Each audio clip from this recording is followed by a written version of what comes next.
There are more than 5,000 supplementary schools, madrassas, Sunday schools, holiday clubs, after-school clubs, tuition centers, and other settings operating within the UK. Many of these schools are run from places of worship, community centers, sports centers, as well as mainstream schools. Currently, these centers are allowed to open for certain age groups, but during the summer holidays, these settings can open to all children if they can put appropriate measures in place subject to government's guidelines. Today, we'll be visiting a few of these institutions, joined by some young people attending these schools to ask them if they are ready to open during the summer holidays. What actions will you take to make it safer for us? The first thing we will do is ensure that a risk assessment is carried out, particularly health and safety compliance checks. This is really important as the premises have been closed since the 23rd of March. We will assess the availability and well-being of all staff, including those with underlying health conditions and staff who are subject to shielding or who are in a household where someone is shielding. We are trying to ensure that we've got enough staff and enough backup staff to ensure that everything goes well and to supervise the children during these tough times. We will have small groups of no more than 15 children, and we will have at least one member of staff per group. We are going to encourage social distancing within supplementary schools according to the government guidelines, which is 1 metre plus. If you're unable to keep children in small settings, I will be taking the children out at the number of 6 to be operating outside. Supplementary schools are encouraged to talk to pupils who may have been in challenging circumstances at home or may have been involved in bereavement during the pandemic process. How will you prevent infection and reduce it from spreading? We advise all supplementary schools to follow the government guidance on infection prevention and control in their specific settings to reduce the risk of transmission. We will ensure good respiratory hygiene by promoting the catch it, bin it, kill it approach. We will minimise contact with individuals who are unwell. We will encourage washing of hands and sanitizing of hands more often than usual. Windows will be open for ventilation. Also, we don't encourage children to chant or sing. We will advise all supplementary schools to also limit the amount of children that use the toilet facilities and also to ensure there's a cleaning schedule in place and where possible to ensure that different groups do not use the same toilet facilities. We are going to educate our students who attend the supplementary schools to wash their hands on a regular basis using soap and water, washing their hands for at least 20 seconds. All contact surfaces are cleaned and disinfected thoroughly, especially toilet facilities. What extra precautions will you have in place?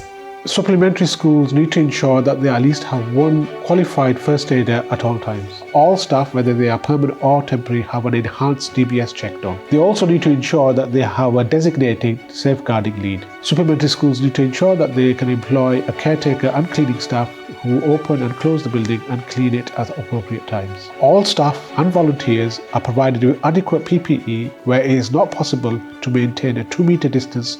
What will you do if the child is not well? If during a class any child is displaying symptoms, we will liaise with parents, send them home and advise to follow Covid-19 guidance. If a child is unwell, we will move them to a room where they are isolated from everybody else and there is plenty of ventilation. If that provision is not available, then we will move them outside where they can stay 2 meters apart from everyone else. For emergency purposes, we're going to be having parents fill a consent form that will have the details of the child's contact number and also any medical conditions. If there's anything serious, we'll be dialing 999 immediately. Do bear in mind that if a member of staff helps someone with symptoms, they themselves don't need to go home unless they develop symptoms as well or the child tests positive. So if a staff member develops symptoms of COVID-19, they'll be sent home and asked to self-isolate for 7 days and they'll also require a test. If the child, young person or staff member tests negative, they will be allowed back into the setting and the immediate family members can end their self-isolation. If the child, young person or the staff is unwell, they will not be allowed to return to the school until they are well. Where a child or a young person or a member of staff tests positive, that they follow the NHS track and trace service and the advice they give. This advice may be that the rest of the group in that class may be sent home and advised to self-isolate for 14 days or until they have been tested themselves. How do you communicate your plan with parents? We've done all our risk assessments and now the next stage is to communicate with the parents, and we're also going to use technology such things as WhatsApp, Facebook, Instagram to inform of the new procedures, including new safety measures that we have put in place. How will you make it safer for parents? We'll try to reduce contact between parents when dropping off and picking up the students by only allowing one parent to pick up their children. We'll be making sure the parents are attended to quickly so that the child, once they're collected, they leave the premises and then the next parent can collect the child. The students will have a separate entrance for each of the classes, and the parents will be informed of those entrances, and they'll be reminded to keep the social distancing rules in mind. The parents will be informed of the timing for them to collect the children, and they'll be reminded of the social distancing whilst they're waiting to collect the children. We'll make clear to the parents that they cannot gather at entrances or the doors. We'll be advising the parents to walk and avoiding public transport.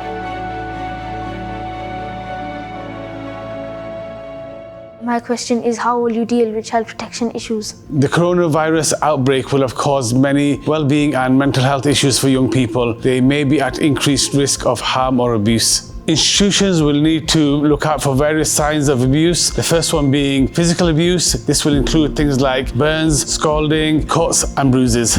The second sign of abuse to look out for is neglect. This could be things like poor clothing or poor hygiene. The third type of abuse to look out for is sexual abuse. Children might display inappropriate behaviors, including inappropriate language. The fourth area of abuse is emotional abuse. Children might display certain behaviors, including fear, being anxious, or being frightened around certain individuals. If any safeguarding issues come to light, it is important to refer back to your policies and procedures and make sure the right authorities are notified. As institutions, you will need to carry out a review to find out if your staff need additional training on child protection and safeguarding before reopening your setting. As a provider of services to children and young people, it is important that you create the space, the services and the opportunity that enable everyone to engage equally. Strengthening Faith institutions are here to support your organization. We can provide safeguarding and child protection training to help you to go through this process.